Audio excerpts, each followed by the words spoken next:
क्यों अभिमन्यु की रक्षा नहीं कर पाए कृष्ण? मित्रों, महाभारत की कथा तो सभी जानते हैं, किंतु उसमें कई सारी बातें ऐसी हैं जिनका रहस्य हम समझ नहीं पाते। ऐसे ही एक रहस्य की बात हम करने जा रहे हैं। अर्जुन के वीर पुत्र अभिमन्यु की मृत्यु की। अभिमन्यु ने बहुत बहादुरी से युद्ध किया था, परंतु अंत में चक्रव्यूह में फंसा कर कौरवों ने निर्ममता से उसकी हत्या कर दी। लेकिन प्रश्न यह है कि श्री कृष्ण तो पहले से ही सब कुछ जानते थे, तो उन्होंने अभिमन्यु को क्यों नहीं बचाया, जबकि अर्जुन को उन्होंने युद्ध में बार बार संरक्षण दिया। तो आइए जानते हैं कि कृष्ण अभिमन्यु की रक्षा क्यों नहीं किए। नमस्कार मित्रों, ज्ञानी बाबा चैनल पर आपका स्वागत है।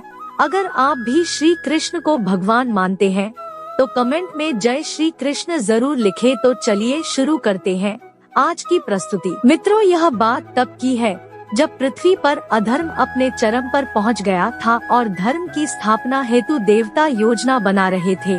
धर्म की रक्षा के लिए भगवान विष्णु ने कृष्ण का अवतार लेने का निश्चय किया।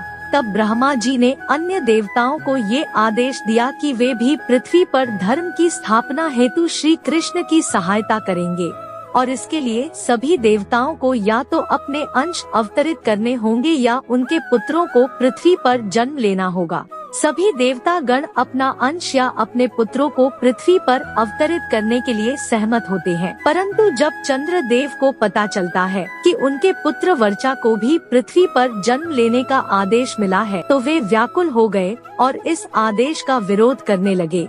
वे अपने पुत्र से दूर नहीं रह सकते थे, परंतु सभी देवताओं ने उन्हें समझाया कि ये परम पिता ब्रह्मा का आदेश है, जिसे उन्हें मान्य करना ही होगा, और धर्म की स्थापना के लिए कार्य करना सभी देवताओं का कर्तव्य है। सबकी बात सुनकर चंद्रदेव वर्चा के अवतरण के लिए सहमत हो गए, पर उन्होंने एक शर्त रखी। शर्त यह थी कि उनका पुत्र पृथ्वी पर अधिक समय के लिए नहीं रहेगा और पांडवों के पक्ष से ही युद्ध करेगा।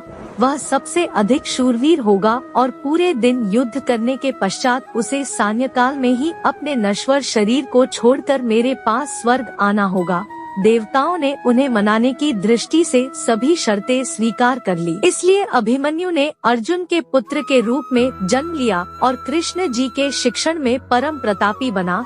अभिमन्यु ने माता के गर्भ से ही चक्रव्यूह की तोड़ना सीख लिया था, किंतु चक्रव्यूह से बाहर आने का तरीका वो नहीं जान पाया, क्योंकि जब अर्जुन सुभद्रा को चक्रव्यूह तोड़ना सिखा रहे थे तो आधे में ही सुभद्रा को नींद आ गई। पितामह भीष्म के घायल होने के बाद से ही पांडवों ने कौरवों की सेना में उथल पुथल मचा दी थी। इसलिए कौरवों ने पांडवों की सेना का नाश करने की योजना बनाई।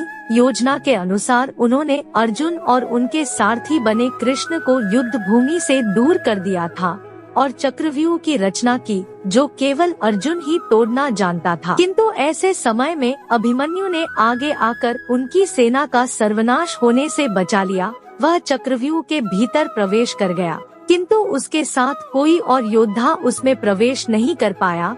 उन्हें चक्रव्यूह के द्वार पर ही जयद्रथ ने शिव के वरदान की शक्ति से रोक लिया। अभिमन्यु अकेला ही 6 महारथियों से लड़ा।